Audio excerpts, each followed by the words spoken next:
फैसला सुनाइए। आप जो फैसला सुनाएंगे वही मान्य होगा, वही मैं करूँगा। निकालिए वो खंजर, अरे निकालिए वो तलवार और काट के गर्दन में कर दीजिए पीठ पे दी। तैयार हो जा।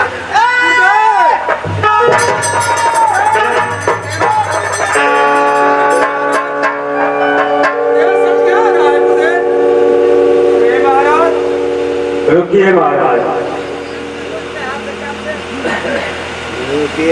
आप अपना गुस्सा शांत रखिए महाराज।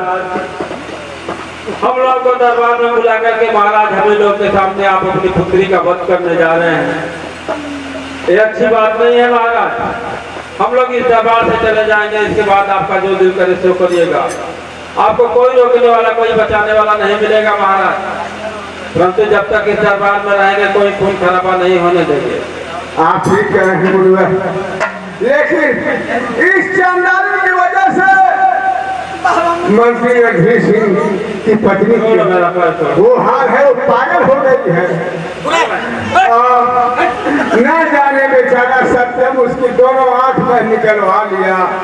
वो बेचारा इस दुनिया में कहाँ कहाँ भटकता होगा, वो जिंदा भी होगा या मर गया होगा।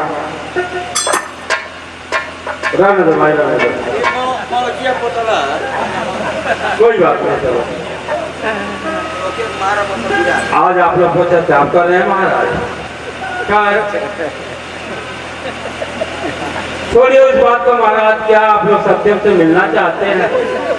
क्या करें मुनिवर, बेटा सत्यम कहाँ मिलेगा? मिलेगा महाराज, अगर मिलना चाहते हैं तो जरूर मिलेगा। ज्यादा बतलाइए मुनिवर, कहीं भी होगा हम चलेंगे वहाँ और उससे मुलाकात करेंगे। तो महाराज वही जो जोगी के रूप में देख रहे हैं वही आपका सत्यम है। यही है। क्या क्या मुनिवर मैं अपने सत्यम से मिल सकता हूँ? मैं तो उसका इतना बड़ा गुनाहगार हूँ कि मैं उससे माफी भी नहीं मांग सकता, लेकिन आज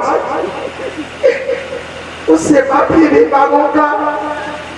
बेटा सत्यम, एक पिता होने के कारण अपने पिता को माफ कर दे रे बेटा, और एक बार पिता का कर मेरे गले से लग गया मेरे लाल, ताकि मेरे मर जाने के बाद मुझे शांति मिले, सुकून मिले। बेटा सत्यम, बेटा पिता, बेटा पिता।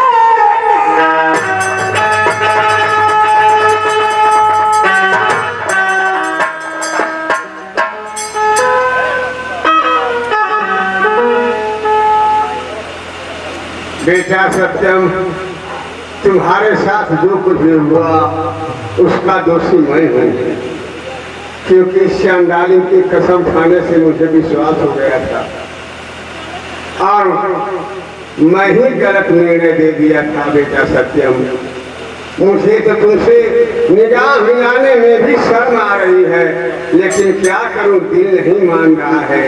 अगर एक बार पिता का करके गले लग जाओगे तो मैं ये समझूंगा कि मुझे पाप से मुक्ति मिल गई है। पिता पिता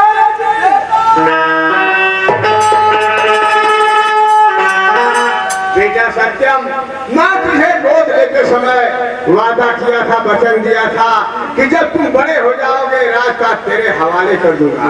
अब वो समय आ गया है मेरे लाल, ये राज और ताज संभालो। नहीं पिताजी, जब आप मुझे गोद लिए थे तो मैं आपका बेटा था, अब तो मैं जोगी हो चुका हूँ। मुझे राज और ताज और सिंहासन सब मेरे लिए मिट्टी है पिताजी।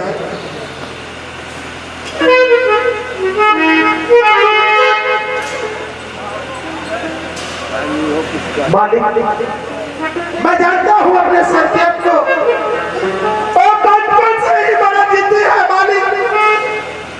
आज अपने बदन पे गेरुआ वस्त्र धारण कर लिया है ना, तो मालिक उतार नहीं सकता।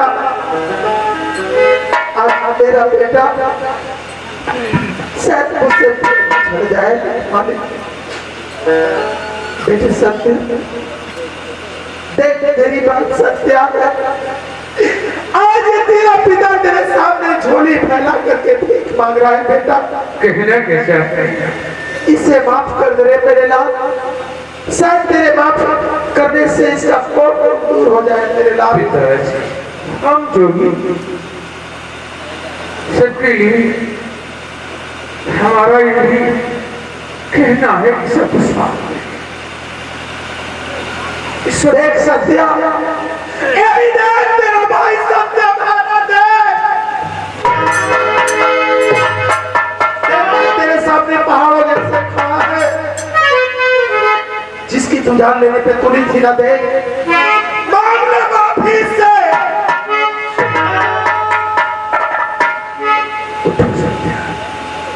अरे मैं तो तुझे कब का माफ कर चुका। शांत मनसा गुजार रहो और इस सिराज और ताज को लेकर देखिए। आज के बाद ऐसी गलती नहीं।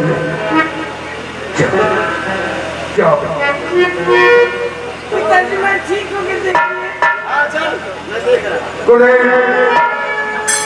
अब से यहाँ से चला जाए क्योंकि मैं इस महल में पुण्य करना चाहता हूँ। भैया इतनी बड़ी गलती मेरी माफ कर दी। तो 2-4 दिन के बाद राखी का त्योहार है भैया। इस हवेली में रुक जाइए। नहीं सत्या नहीं।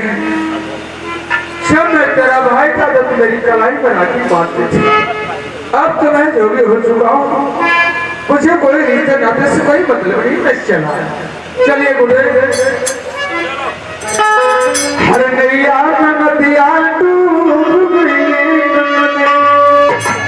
हर नदिया पे क्या बताई हो, नैया नदिया।